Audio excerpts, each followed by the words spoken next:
জয় শ্রীকৃষ্ণ। রাধে রাধে।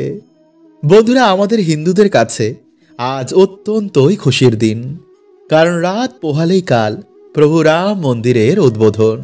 কালকের দিনে প্রভু রাম মন্দিরে বিরাজ করবেন।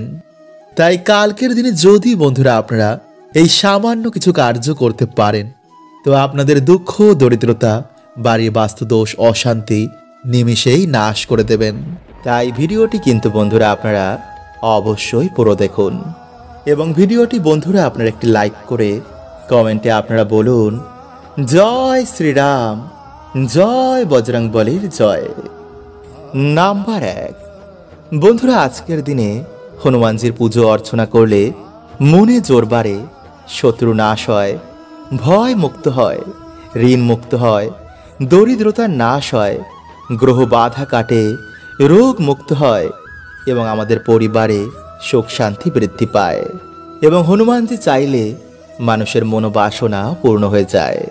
তাই এই দিনে বন্ধুরা আপনারা লাল কাপড় পরিধান করে ভগবানকে লাল ফুল, লাল ফল এবং লাড্ডু ভগবানকে অবশ্যই নিবেদন করুন। এছাড়া ভগবানকে আপনারা ভগবানের অত্যন্তই প্রিয় নারকেল, কলা, গুড়, ছোলা, জবা ফুল এবং জুঁই ফুল ভগবানকে অবশ্যই দেবেন। তাই এই দিনে বন্ধুরা আপনারা একটি জবা ফুলের মালা ভগবানকে নিবেদন করতে একদম ভুলবেন না। এবং সব থেকে বন্ধুরা গুরুত্বপূর্ণ হচ্ছে আপনারা এই দিনে হনুমানজির মন্দিরে গিয়ে একটি প্রদীপ জ্বালাতে কিন্তু একদম ভুলবেন না।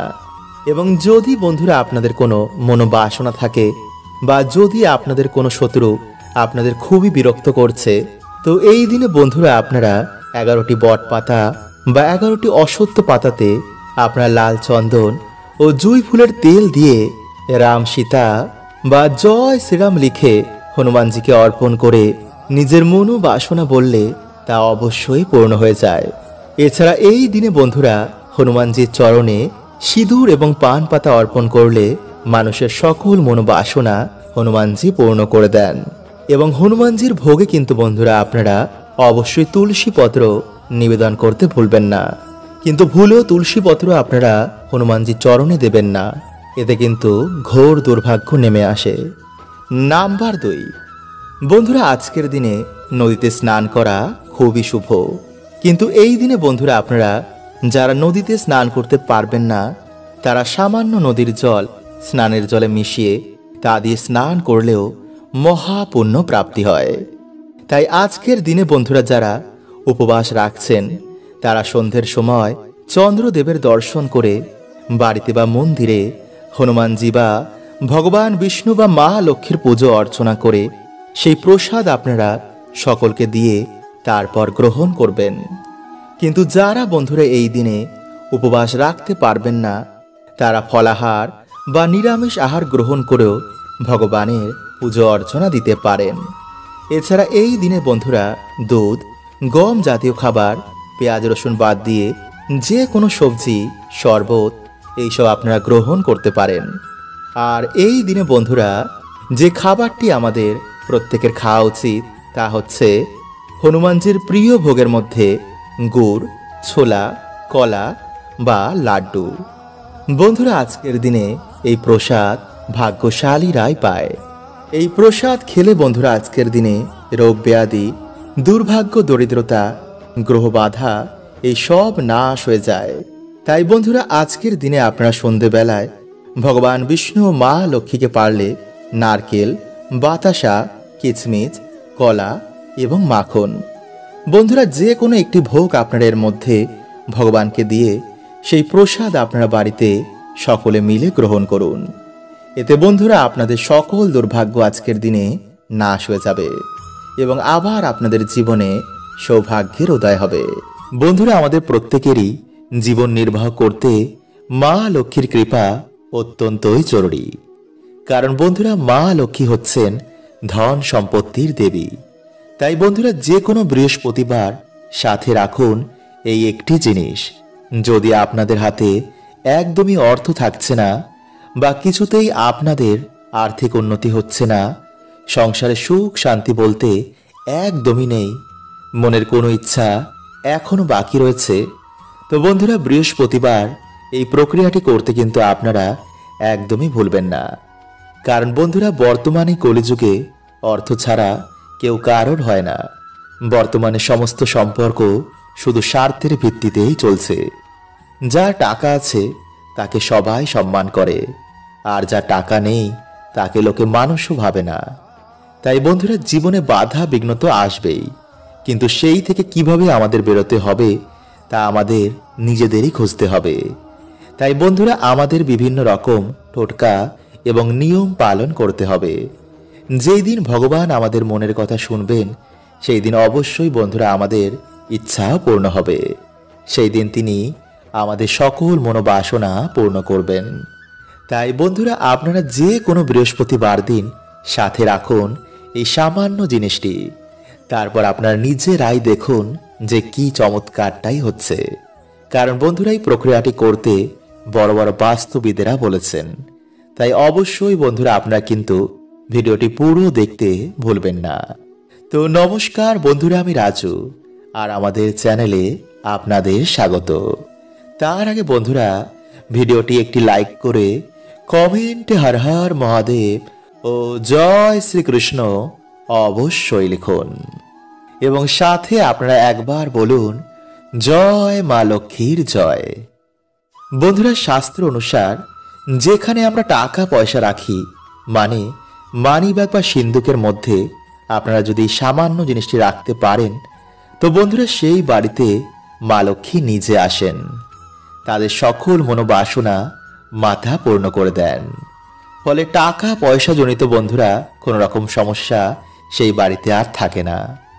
তাই চলুন বন্ধুরা, এবার আমরা জেনে নিই যে কোন কোন জিনিস আপনারা মানিব্যাগে রাখতে পারেন, যা আপনারা মানিব্যাগে রাখলেই 1 মাসের মধ্যেই সুফল পাবেনই পাবেন। নাম্বার 1, তুলসী মঞ্জরি। বন্ধুরা, মানা হয় যে তুলসী গাছে ভগবান বিষ্ণু এবং মা লক্ষ্মী উভয়েরই বাস রয়েছে। নিয়মিত তুলসী গাছের পুজো অর্চনায় মানুষের দুর্ভাগ্যের নাশ হয়, বাড়িতে ভগবান বিষ্ণু এবং মা লক্ষ্মীর কৃপা হয়। কিন্তু বন্ধুরা, আপনারা হয়তো অনেকেই জানেন না যে তুলসী মঞ্জুরি বাড়িতে রাখলে আমাদের আর্থিক উন্নতি হয়। এটি ভগবান বিষ্ণু এবং মা লক্ষ্মীর অত্যন্তই প্রিয়। মানা হয় ভগবান বিষ্ণুর চরণে এই তুলসী মঞ্জুরি অর্পণ করলে মানুষের জন্ম জন্মের দুর্ভাগ্য এবং পাপের নাশ হয়। তাই বন্ধুরা, আপনারা যে কোনো বৃহস্পতিবার দিন ভগবান লক্ষ্মী নারায়ণের চরণে বা রাধা কৃষ্ণের চরণে এটি অর্পণ করে নিজের মনোবাসনা বললে তা পূর্ণ হয়ে যায়। তাই বন্ধুরা, আপনারা তারপর সেই তুলসী মঞ্জুরি নিয়ে একটি লাল কাপড়ের মধ্যে বেঁধে আপনাদের মানিব্যাগ বা যেখানে আপনার টাকা পয়সা গয়না রাখেন সেখানে রেখে দিন। রাখার সময় বন্ধুরা, আপনারা ওম ভগবতে বাসুদেবায় নমঃ এই মন্ত্রটি পাঠ করে বাড়িতে মা লক্ষ্মীকে স্মরণ করে বাড়িতে মাকে আমন্ত্রণ করে যা মাকে বলতে চান তা মাকে বলবেন। নাম্বার 2, বন্ধুরা, আপনারা তুলসী মঞ্জুরির জায়গায় তুলসী গাছের শিকড়ও কিন্তু ব্যবহার করতে পারেন। বাকি সব একই প্রক্রিয়া। নাম্বার 3, বন্ধুরা, যদি আপনাদেরকে হিজড়া নিজের ইচ্ছায় কোনো টাকা দেয়, তো বন্ধুরা সেই টাকাটিকে আপনারা একটি সবুজ কাপড়ের মধ্যে বেঁধে এই মন্ত্রটি বলে আপনারা মানিব্যাগ বা আলমারির মধ্যে রেখে দিন। তো বন্ধুরা, অবশ্যই কিন্তু আপনাদের আর্থিক কষ্ট কাটবেই।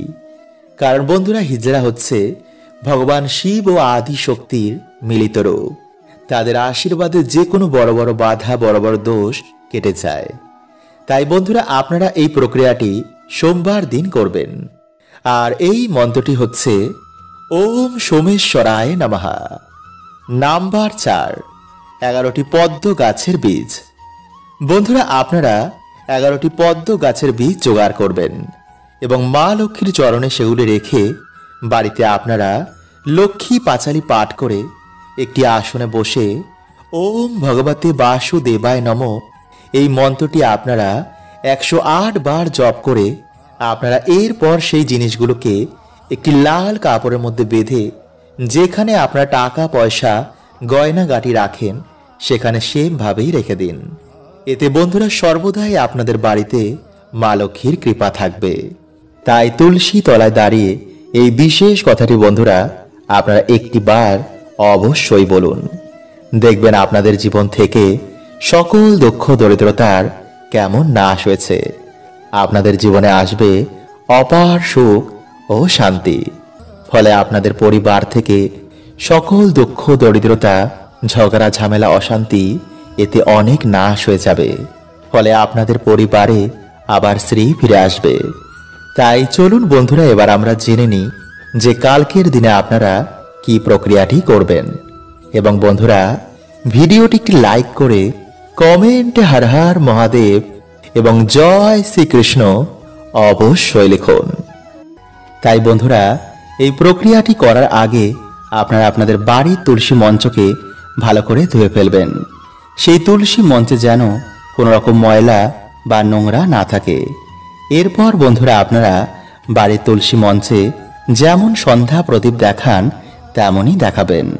এরপর সেই প্রদীপটি আপনারা আপনাদের বাড়ির সদর দরজা, আপনাদের বাড়ির জানলা, ঠাকুর ঘর এবং পারলে বন্ধুরা সেই প্রদীপের আলো আপনাদের বাড়িতে ছড়িয়ে দিন। এতে বন্ধুরা, যদি আপনাদের বাড়িতে কোনো রকম নেগেটিভ এনার্জি থাকে তা দূর হয়ে যাবে। এবং এই প্রক্রিয়াটি বন্ধুরা আপনারা প্রত্যেক দিনই করতে পারেন। এছাড়া বন্ধুরা, আপনারা সপ্তাহে অন্তত একদিন বাড়িতে কর্পূর অবশ্যই ধরাবেন।